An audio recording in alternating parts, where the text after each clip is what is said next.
नमस्कार, स्वागत है आपका रिपब्लिक भारत के डिजिटल प्लेटफॉर्म पर। मैं हूं आपके साथ अनामिका सिंह काली। लोकसभा चुनाव का ऐलान होते ही आदर्श आचार संहिता लग चुकी है और इसी के साथ भारतीय निर्वाचन आयोग अब देश का बाहुबली बन चुका है। बाहुबल, धनबल, भ्रामक सूचना और आचार संहिता का उल्लंघन से सख्ती से निपटने के लिए आयोग ने तैयारी भी बड़े स्तर पर की है। निष्पक्ष और पारदर्शी चुनाव प्रक्रिया को अपनाने के लिए चुनाव आयोग ने कुछ अधिकार और हथियार देश की जनता को भी दिए हैं।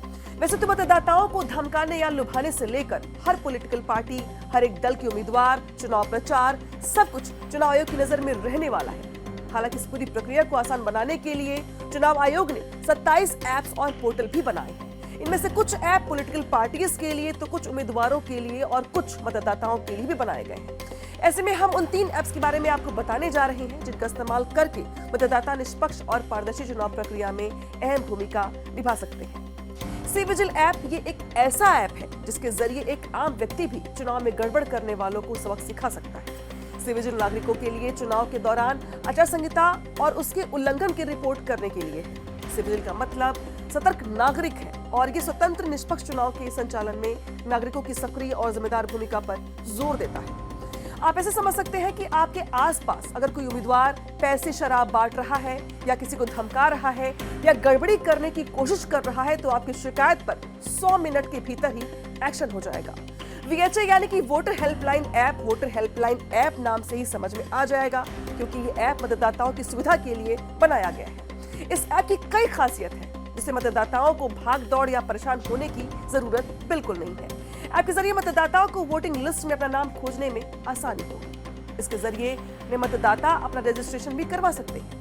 मतदाता सूची से नाम हटाया जा सकता है, चुनाव के नतीजे भी देखे जा सकते हैं, उम्मीदवारों की जानकारी हासिल कर सकते हैं, साथ ही साथ ऐप के जरिए शिकायत भी कर सकते हैं। KYC इस ऐप के जरिए, अगर हम KYC की बात करते हैं तो इस ऐप के जरिए कोई भी वोटर अपने या दूसरे क्षेत्र के हर एक उम्मीदवार की हिस्ट्री चेक कर सकता है।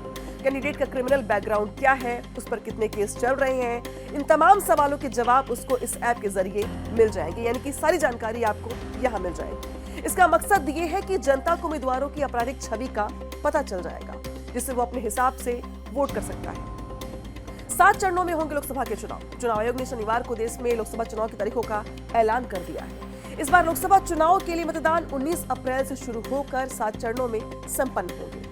चुनाव 19 अप्रैल से शुरू होंगे और उसके बाद 26 अप्रैल, 7 मई, 13 मई, 20 मई, 25 मई और 1 जून को वोटिंग होगी। नतीजे 4 जून को घोषित किए जाएंगे। ये दुनिया का सबसे बड़ा चुनावी प्रक्रिया माना जा रहा है। आज के लिए फिलहाल इतना ही। बाकी तमाम खबरों के लिए जुड़िए आप रिपब्लिक भारत के डिजिटल प्लेटफॉर्म से।